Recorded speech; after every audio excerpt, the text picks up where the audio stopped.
small mission offering projects making a big difference, and helping missionaries bridge the cultural divide. That and much more coming up next on Global Mission Snapshots.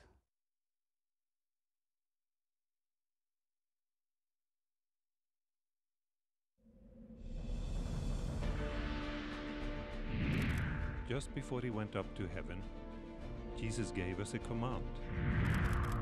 He gave us a mission. Jesus said, "Go. Go unto all the world, telling them of His love." This is our mission. This is our global mission.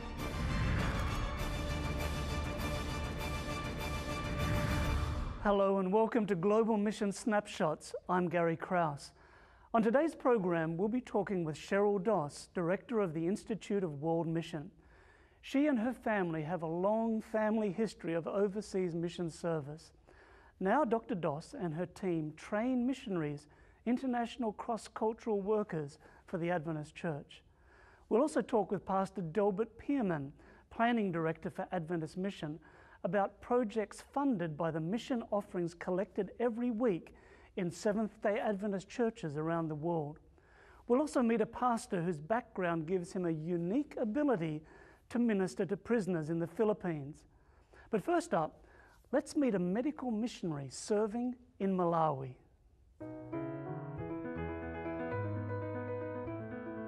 In 1908, a small hospital was started near Makwasa, Malawi as part of the Seventh-day Adventist Church's medical mission program. For more than 100 years, this hospital has provided physical and spiritual healing to one of the poorest countries in Africa. Malawi is home to more than 13 million people, many of whom live in poverty and are in dire need of medical care. HIV and AIDS are rampant and are changing the face of Malawi. People young and old are affected by a disease that shows no mercy in regards to race, religion, or social status. Today, Malamulo Adventist Hospital has more than 200 beds and runs numerous community outreach and outpatient programs. The hospital also runs a medical school that trains lab technicians, medical officers, and nurses. The school attracts students from all over the country and is an important part of the hospital's outreach to the community. Students learn skills that will help them earn a living, as well as saving lives of those in need. It's impossible to count the number of lives that have been saved and changed by the holistic ministry of the dedicated staff at Malamulo. One of the newest additions is Dr. Cheryl Shank. She has been at Malamulo for less than 1 year, and part of her job is to train medical officer students from the hospital's medical school. She says the opportunity to work with students was one of the attractions to coming to Malamulo. Because as one person, you can only do a set amount of work. You can only get so many things done. But if you're teaching, then you have a chance to have a much huger impact. As Dr. Shank works with her students, she shows patience as they struggle to find the answers to her questions. As a young doctor herself, she can relate to the training and the struggles they are facing. She went through it not too long ago herself. After finishing the students' patients rounds and training session, Dr. Shank checks in on her own patients. She's on high dose. Okay. This woman is HIV positive and has given birth to twin daughters a few weeks ago. She has pneumonia and can't breathe. Her oxygen saturation level is dangerously low. Dr. Shank calls for medicine to relieve the woman's pain and to help her relax so that she can breathe easier. None can be found since supplies at the hospital are very low. Dr. Shank relies on the one treatment method that all mission doctors are never in short supply of: prayer. Dr. Shank says that HIV and AIDS patients are a large part of their patient population. And it's incredible here because we estimate that probably 50 to 60% of our adults who are admitted either have HIV as a main cause of their problems or also have HIV that may be related to why they're here. Despite the high number of HIV and AIDS cases, the hospital is often able to help transform their patients' lives. Because we can take really sick people, diagnose them properly, start them on medicine, and they improve dramatically. Your faithful support of the mission offerings each Sabbath help make it possible to train and send medical doctors like Dr. Shank, who are willing to dedicate their lives to treating the sick, poor, and helpless, just like Jesus did when he was on this earth. I feel like it touches into what Jesus talked about when he saw the multitudes and he had compassion on them. I think that's really what it comes down to for me.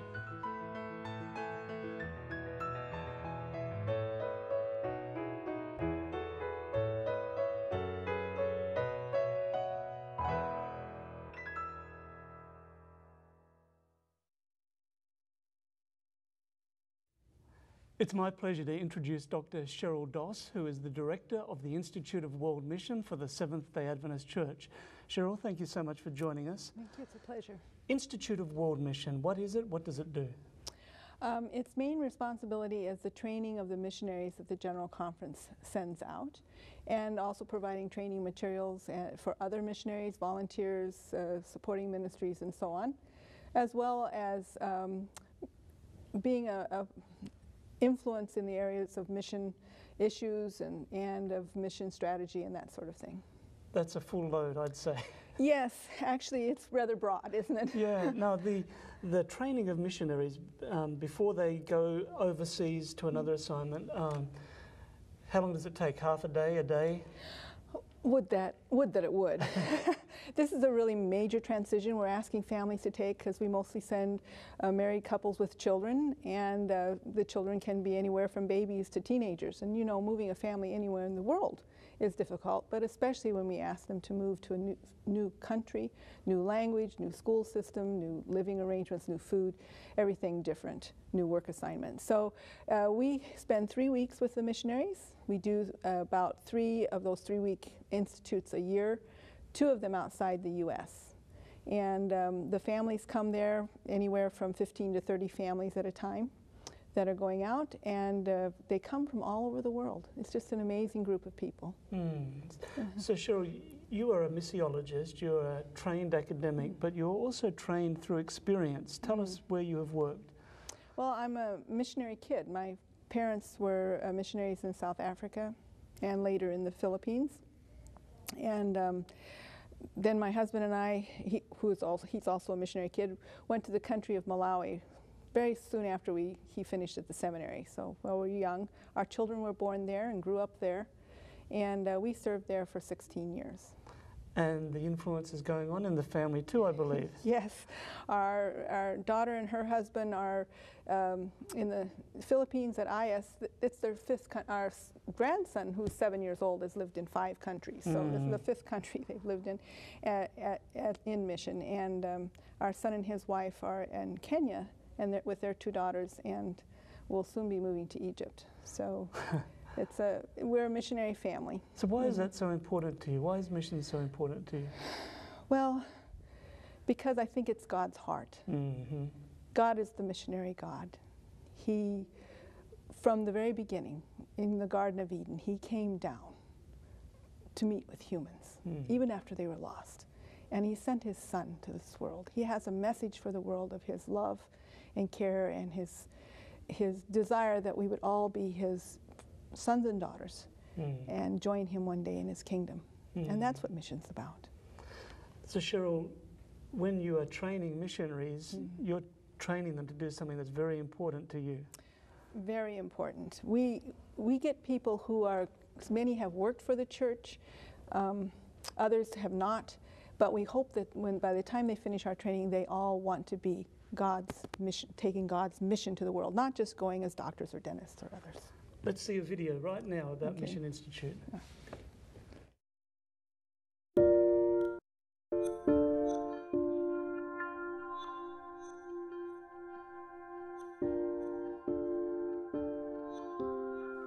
The Institute of World Mission is one of those very special tools that God has placed in the hands of the Seventh-day Adventist Church to prepare missionaries to go into all kinds of cultures, settings, and situations. Missionaries family, say goodbye. Missionaries family, please don't cry. Missionaries family, go away. Tell Jesus saving love today. I'll never forget that song. From the Institute of World Mission in 2007, when I came to United States for the first time, work at the General Conference. One of the enduring things about the Institute of World Mission is the camaraderie that you have with others who are going out for the same purpose. And it was so exciting to pray together, to meet together, to mingle with people, and you develop lifelong friendships. Some of those people you may never see again, but I want to tell you, one of these days soon I will see them, and a lot of other people who have been the results of the missionary efforts of those people, for we will meet them in heaven. It was an amazing experience.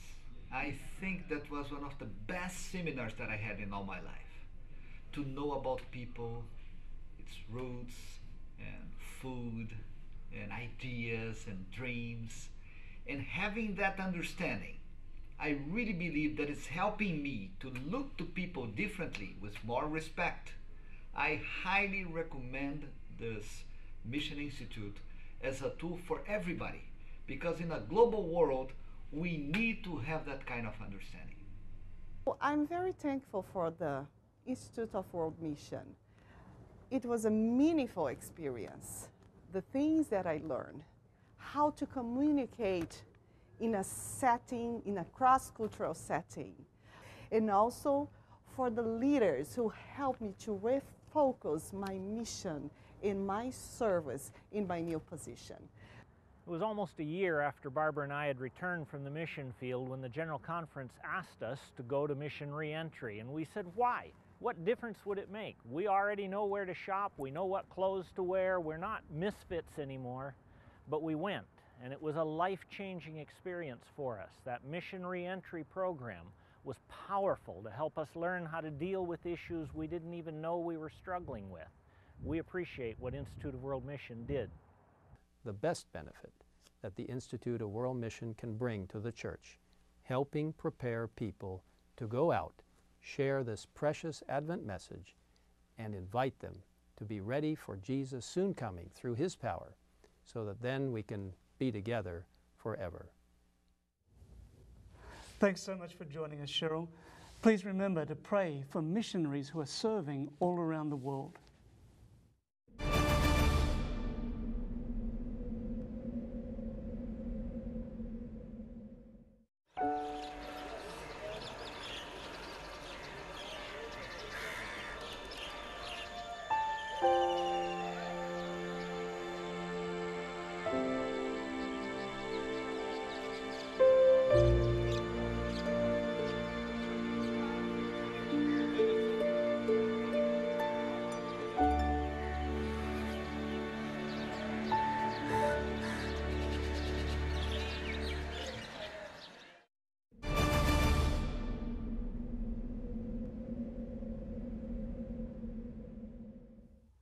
I'm pleased to welcome as a guest Delbert Pearman, who is a colleague of mine in the Office of Adventist Mission. Pastor Pearman, thank you for joining us. Yes. Now, you and your family have had extensive mission experience living and working in the Middle East, in Asia, in Africa. And we often talk on this program about mission offerings that the Seventh-day Adventist Church uses to support its mission program. You would not have been serving in those fields if it were not for the mission offerings. Tell us, what are mission offerings used for in general? The mission offerings are used to foster the work in parts of the world that normally are not able to generate sufficient money locally in order to carry on the mission work. And so the mission offering is a critical component of the church's outreach to the world. We annually, when you look at just the mission offering by itself, the undesignated mission offering, it's about $80 million. And that is used to help to sponsor missionaries cross-culturally, to take expertise from one part of the world to send it to another part of the world where expertise may not be available. Expertise can be administrators of hospitals, it could be physicians, airplane pilots, even administrators, local church administrators. But it's a varied program, also in helping also to build infrastructure, to help build dormitories for schools, to build radio studios and others. So it's a varied operation that the mission offering serves. Now, within the Adventist Church, we also talk about 13th Sabbath offerings. What specifically are they? The 13th Sabbath offering is a special offering that's lifted once every 13th week, and this offering is set aside to 25% of this offering is used to sponsor or support a special project in some part of the world. It could be equipment, dormitory, some major capital project. And then the other 75% goes into the general mission fund to support ongoing missions and sustainability of those programs. And through the years, those 13 Sabbath offerings have supported some wonderful projects. I think, for example, of the Pit Can, which was a special boat that went into the South Sea Islands that helped start the Adventist work in that area. Yeah. The general mission offerings that are collected every Sabbath, can you give some examples of the types of projects that it helps support? Yes, well, the general offerings, of course, go towards sustaining the missionaries in their work. At one time, the church used to send pastors and administrators to actually carry out. Today, they still do that, but most of it is for training local workers. Mm-hmm. Another program is helping to build universities around the world so that local workers can be trained and developed to carry on the work, lessening the need to bring in missionaries from other parts of the world. So a major focus of the mission offering today is looking toward what we call the 1040 window. Mm-hmm. And this is an area of the world where very few Christians live, and so we feel that we have a responsibility to reach the 1040 window. So many of the missionaries and the funding is moving toward that, and less toward the other parts of the world because they're becoming more self-sustaining. Mm-hmm. Some of the smaller projects that the mission offering has supported, can you give some illustrations of those? Yes, in one country in Asia and in different countries, but I can think of one particular country where we have set up help to support a vegetarian restaurant and helping with that. And this is a way of reaching the community. And out of this restaurant comes health training. They do health screening so people can come and get information about how to be healthy and stay healthy, as well as eat healthy foods. Another, on the continent of Africa, we do help to set up a radio studio to reach the masses of a particular locality. Mm-hmm. Another in Europe we can think of is setting up what they call, I know in Bermuda they call a tuck shop, but this is almost like a secondhand shop where they sell good secondhand clothing, as well as they have a restaurant where people can come. It's right in the middle of a urban center where businessmen can come in. They can get some nice herb tea, and once or twice a week, the local pastor would actually be there to meet the patrons and to discuss with them, some of their concerns and to pray with them. So there are lots of opportunities. And another I can think of is a boat in Poland supporting some young people at a church which had kayaks, and they would go down this river. We helped to provide the translation and production of tracts when it comes to health as well as religious material. And they took a week to travel down this river, and they would stop by the communities along the riverbanks, and they would stop and hand out tracts and make friends, and then they would move along. And so these are some of the ideas of how the small projects that the mission offering helps to support, along with the large projects of building dormitories and schools and hospitals and others. Mm-hmm. Delbert, you've had extensive experience as a missionary. Someone asks you, can I be a missionary? How would you respond? Well, yes, God calls us all to be missionaries. One, you can start right where you are at home, or talk to your pastor or your conference and ask, how can I get involved in missions? So there are tremendous opportunities available for missions. Delbert, thanks so much for joining us. Yes. Viewers at home, God has some sort of a call for you. It may not be to go to foreign lands, but it may be a call to just be more faithful in supporting mission work that is happening. But thank you for your prayers and your financial support for mission that is taking place all around the world.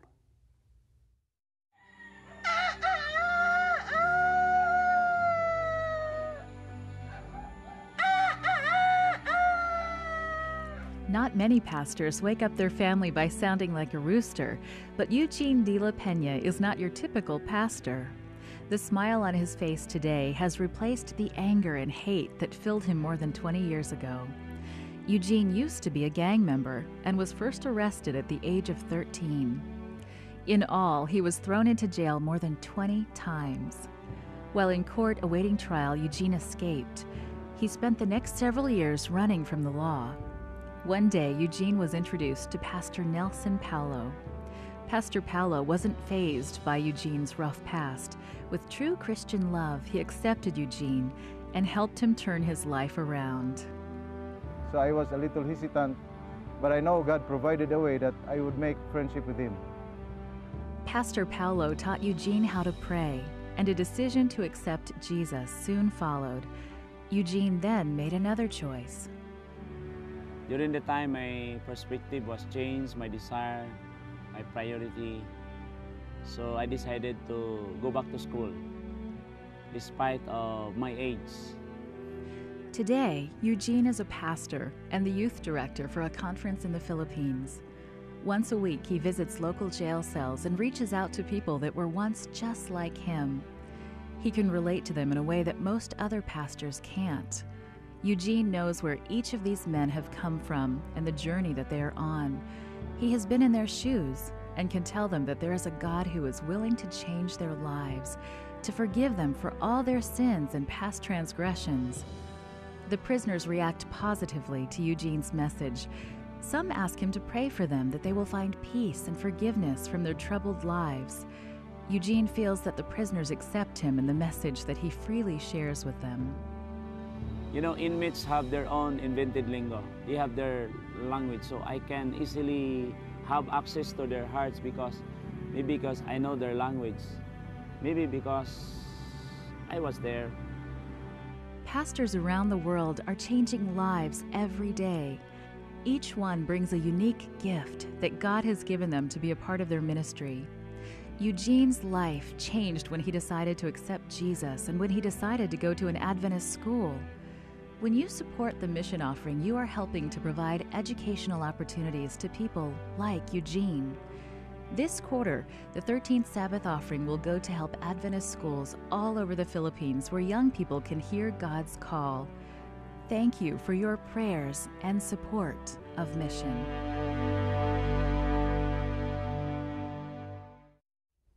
I love to hear about how global mission pioneers are starting new congregations in new areas and among new people groups.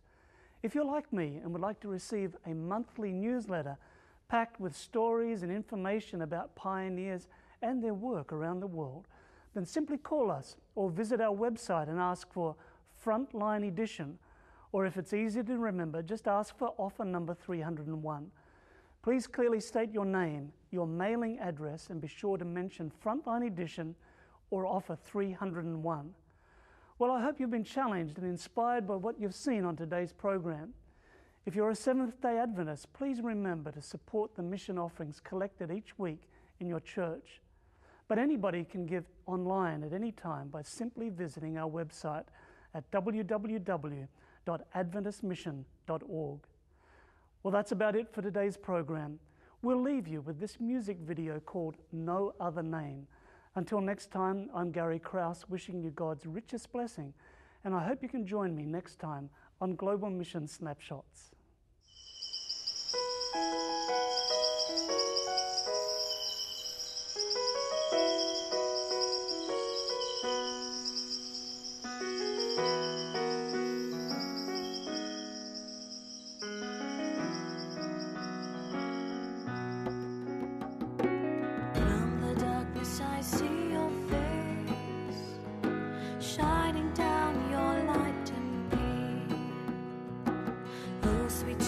Jesus, hear my plea.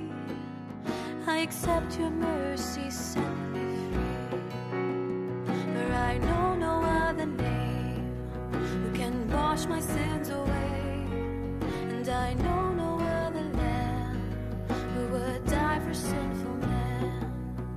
When we could not your mercy fathom, our thorn it was our shame. When we would mock the Holy One, if standing in the crowd that day.